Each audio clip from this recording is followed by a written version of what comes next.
So it happened once again. Disney proves day in, day out, year after year after year, that they have learned absolutely nothing and will continue to learn nothing.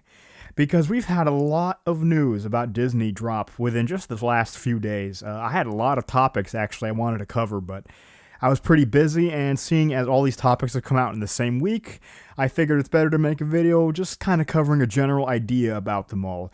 But the main topic of today will be Fantastic Four, because that's the most relevant one of the bunch. We have Disney actors from all walks of life. We covered John Boyega a couple of weeks ago, calling the fans racist, as one does when their career is starting to dry up. But today we got somebody else chiming in, because we have other people. We got Sue Storm, Vanessa Kirby talking about how Sue Storm should not be a little doormat in the Fantastic Four, and that she should actually feel like she has more agency to her, that it's not the 1960s anymore. We have Joe Quinn, aka the Human Torch, Johnny Storm, basically saying that, it's not 1960s anymore either, and he should not flirt with women like a normal straight man who's cocky would do, like Johnny Storm, a character, is supposed to do. Now we have Kelly Marie Tran, Rose Tico herself, the bag of potatoes that she wore. She is now chiming in as well, basically saying that the fans are also shit as well. And on top of that, we have the female Silver Surfer in the Fantastic Four trailer, which looked utterly abysmal. I mean, we have so much bad stuff about Disney, so much bad PR that just launched. Oh my goodness. Disney is trying to race Warner Brothers to see how fast they can destroy their brand. It seems like Hollywood are just in competition with each other to see who can destroy their most cherished IPs more, right? Because virtually no IP has been left unuprooted, unwokeified, untouched. Everything that we know and love, literally everything, has been touched and destroyed. And that is the way Hollywood sees fit to rewrite the society of Western civilization, by attacking everything that came before, demonizing the fans, destroying everything that they love, and basically giving you no art, nothing to enjoy, nothing to look forward to. Kind of like the Mao Zedong's Chinese Cultural Revolution. I'm a history buff, so if you guys know, you know. So let's just start out with Kelly Marie Tran here. My goodness. Kelly Marie Tran reflects on coming out in spite of Star Wars harassment. Joy is an act of resistance. The Star Wars alumni. What? Alumni of Star Wars, man. They're really trying to sound more important than they actually think that they are. The Star Wars alumni talks about the transformative and joyous experience on set of queer rom-com The Wedding Banquet, which led to her public coming out. Well. Now we know why the forced kiss, diversity kiss between her and Finn felt so out of character. Because, for one thing, besides the fact that there was no build to it, besides the fact that she's a terrible character, apparently she's a gay woman, and that's why the kiss felt so unnatural. That would explain a lot, actually. For Kelly Marie Tran, working on The Wedding Banquet was transformative in more ways than one. The foreign experience of being on a predominantly queer set for the rom-com, a remake of Ang Lee's 1993 queer cult classic from Fire Island director Andrew Ann, led to a watershed moment for the star once filming came to an end. A public coming out. Do not come. Should I do it? I'm gonna do it.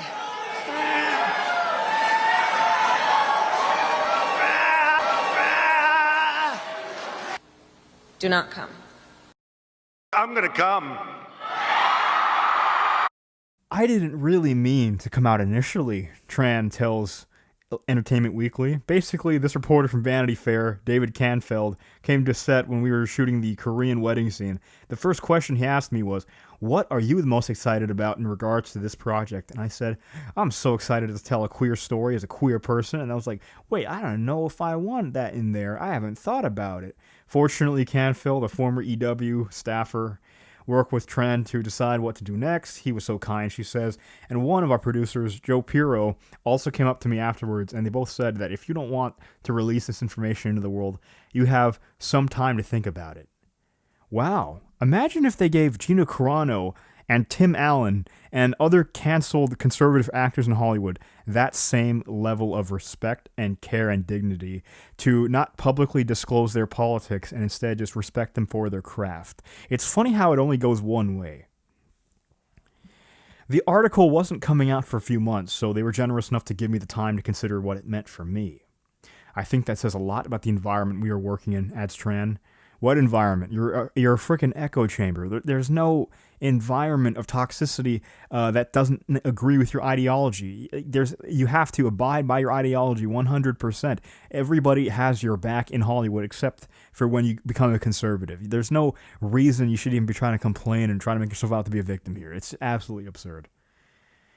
Which was one that was very supportive and very aware of what a coming out experience can be for a person. Working on the film, she says, really felt like a warm hug. Oh my goodness. Sister, Kelly, why don't you try being a Trump supporter in Hollywood? Then you will know how it feels to actually be persecuted for your beliefs, okay? This is just utterly ridiculous. Hollywood doesn't learn. They're not going to change. Kelly Marie Tran, she's just a waste of energy to keep talking about. I think you guys get the picture. She's absolutely ridiculous. Let's move on. You have Fantastic Four, a movie that actually had some potential to be something truly unique. You know, we heard it's going to be set in the 1960s. It has that retro futuristic like time period piece, kind of like the Jetsons. It sounded like it was an interesting premise. You know, we're going to be introducing Galactus and probably going to be getting a little cameo from Robert Downey Jr.'s Doctor Doom. So there's a lot riding on this movie. And the initial casting wasn't so bad. You know, I wasn't really too keen on Pedro Pascal being Mr. Fantastic because being the smartest man alive, Reed Richards is supposed to be like the highest of the highest, the most intelligent men alive. And of course, Pedro Pascal, he is anything but that. We have seen him attack the fans over and over again. So we know that he's really, really stupid. But can he act the role? You know, I was thinking, well, maybe he could. Well, we'll see. But now the official trailer has dropped. And oh my goodness, guys, I think this film is seriously hurt by their own stupidity, right? Fantastic Four, it's called First Steps for a reason, because this is supposed to be their new first steps towards something greater, something new, something better, trying to course correct the world of shit that the Marvel and Disney has found itself in the last few years. What is the first thing they do to course correct? They gave us female Silver Surfer, of course, who, by the way, why does she look worse than the T-1000 in Terminator 2 back in 1991? Why does she look worse than the Silver Surfer we had in the Fox movie 20 years ago? How does the CGI for this character in 2025 look this unbelievably bad? And why is she smiling, dude? That smile. Ooh, that gives me nightmares. It's bad enough they cast a female Silver Surfer for this movie, but on top of that, you have the characters of the Fantastic Four being changed as well, right? You have Joe Quinn opening his mouth and basically dooming his character of Johnny Storm. I gotta admit to you, I thought he looks really soft. I was wondering why did he look so soft when Johnny Storm's supposed to be like this really handsome man who all the girls love. Now we know that this was a deliberate choice. They're essentially demasculinizing him, just as they've been doing in Hollywood for a long time now, in order to turn him to this kind of like weak, soft man, right? Joseph Quinn's joining the Marvel Cinematic Universe as Johnny Storm this summer is Fantastic Four: The First Steps, but the actor recently told Entertainment Weekly his version of the character is something different than past iterations. Chris Evans played Johnny in 2 previous Fantastic Four movies as a cocky, womanizing playboy. Quinn said, "That's no longer sexy." What? He's a man that leads with a lot of bravado, which can be an affront sometimes, but also he's funny. Quinn said of Johnny. Myself and Marvel Studios boss Kevin Feige were speaking about previous iterations of him and where we are culturally. He was branded as this womanizing devil-may-care guy, but is that sexy these days? I don't think so. This version of Johnny is less callous with other people's feelings, and hopefully there's a self-awareness about what's driving that attention-seeking behavior. Are you saying we're going to get a crying Johnny Storm like the Kingpin crying in the Daredevil series or in Echo, whatever it was? Because, dude, Fantastic Four, this and Avengers Doomsday. This is Marvel's last hope, right? You literally needed to get everything right. Everything had to go perfectly smooth and sound and solid for this movie because Marvel is in dire straits. This is their last chance to really course correct effectively. As we've seen with the Daredevil show, some people like it, but it's obviously inferior to the original show. And considering it's the best TV show by a Marvel MCU TV show standard, it's really not a high bar to reach at all. So, Fantastic Four is the only hope they really have, right? And instead, they're already dooming it before it even starts. I'm sure the movie will have moderate success, but you need gangbusters level of success. You need $800 million success. That's what this movie wants to be. It wants to have at least $800 million worldwide box office.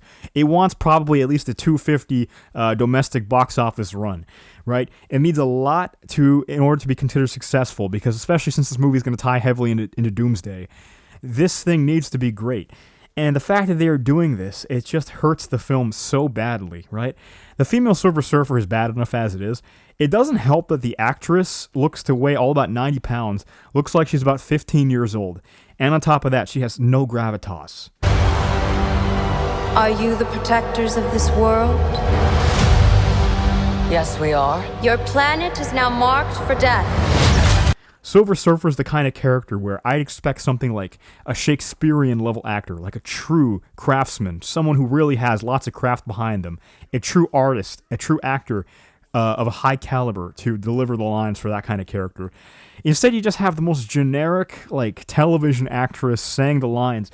There's nothing special about her character. When the Silver Surfer is one of the popular characters of Marvel, in fact, it's one of Stan Lee's most favorite characters, famously. Instead, you're making her this generic girl boss. On top of that, Sue Storm looks like she's really carrying the pants in this family, based on the trailer.